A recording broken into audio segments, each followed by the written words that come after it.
Hi, I hope you're doing well. Thank you for tuning in. So I'm going to answer a question today that I get asked an awful lot when people find out that I have a plant-based diet, that I'm vegan. They want to know why. So I'm not in any way trying to convince you that this is what you should do. It's just a question that I get asked a lot. People seem genuinely interested, so I thought I'd share my thoughts on what convinced me, and mainly it's this book here, The China Study by Dr. T. Colin Campbell. So I'm just going to explain to you a little bit about what this wonderful book, what it shows, what it's all about. So it's called The China Study because it was a study that was done in China. So in this book, there's 27 years worth of research that surveyed 6,500 adults in China. But it didn't start with a study on humans.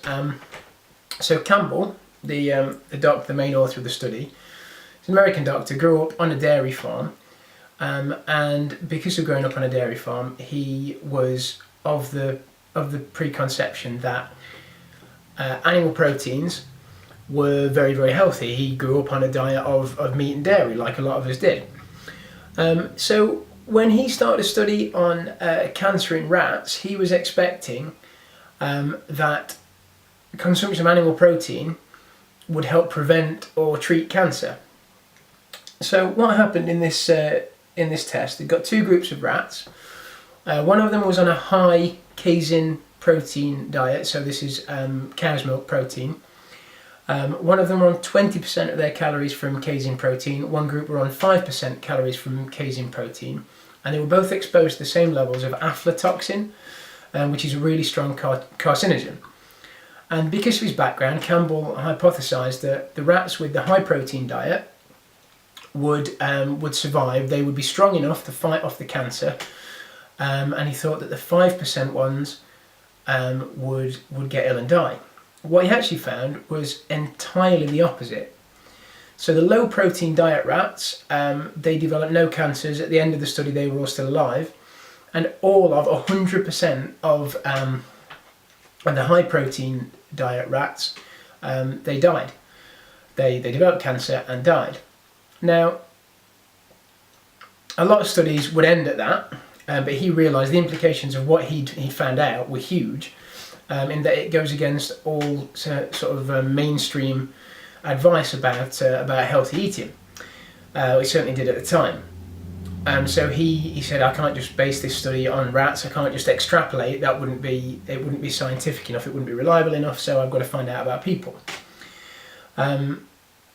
Just on the subject of protein for a second. So a lot of people normally would consider that plant proteins are low quality, but what we mean by that really is that they're absorbed at a steadier rate. So we've got a sort of a trickle of protein into the system, rather than it being absorbed really quickly from animal types.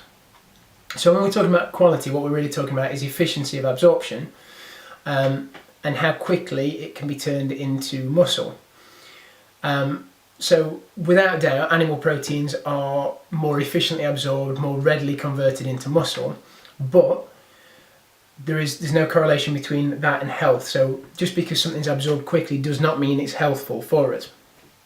Okay, so the study's not specifically about cancer, it's about Western diseases, but I know it's an important issue, and certainly one that swayed me. I think we all know people who've been affected. So there are three stages really to the onset of cancer. There's initiation, like seeds being planted in a lawn, for instance. Promotion, which is the start of growth, the reversible stage, and progression, where it becomes irreversible.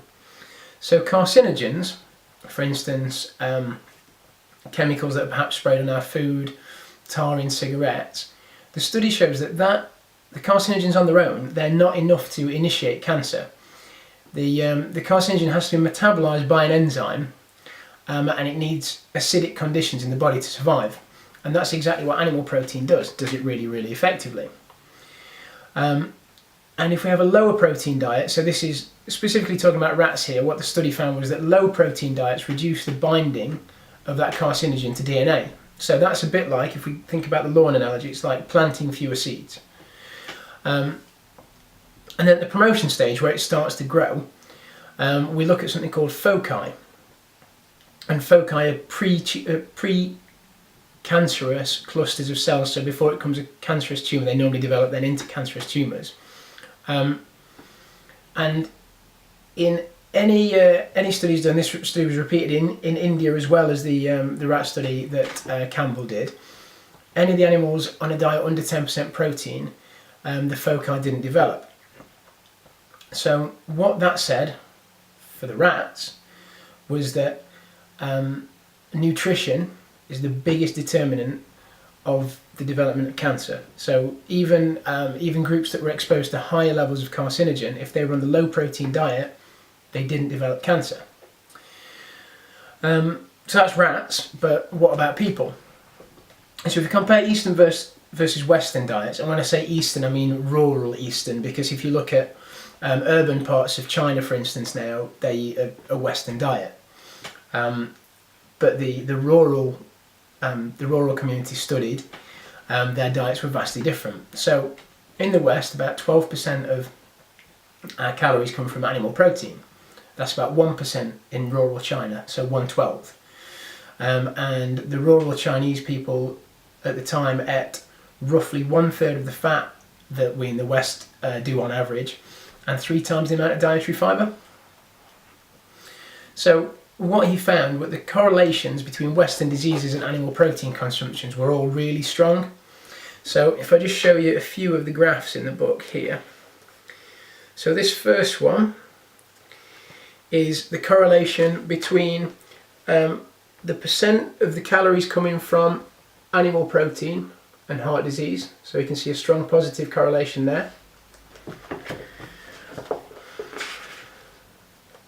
Then if we look at the next one, so specifically female colon cancer and daily meat consumption, but there are other graphs in here for, you see that all right? Other graphs in here for the consumption of animal products against other cancers, and the correlation is always strongly positive.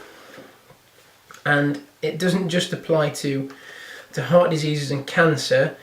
There are other Western diseases like autoimmune diseases, like here we've got multiple sclerosis and cow's milk consumption. So another strongly positive correlation there. So that reading this book had me convinced. I'm not suggesting that you should be convinced, that's not the purpose of it, I'm just answering a question that I get asked a lot. So if you're interested, you can get that book. You can actually get it as a free PDF online, but it's well worth a read. So I was convinced at that point, but I was concerned, how can I sustain my lifestyle, because I'd been brought up, I've been conditioned to think that to stay healthy, to stay fit, to stay strong, I needed animal protein. I wouldn't get enough from plants. So I started looking around to see if there was anyone doing what I wanted to do, being a decent athlete and consuming plant proteins, being completely animal product free. The most interesting people I found were Frank Medrano. If you've not heard of him, check him out. I'll put all these names in the comments section below so you can find them. Frank Medrano, insane strength athlete.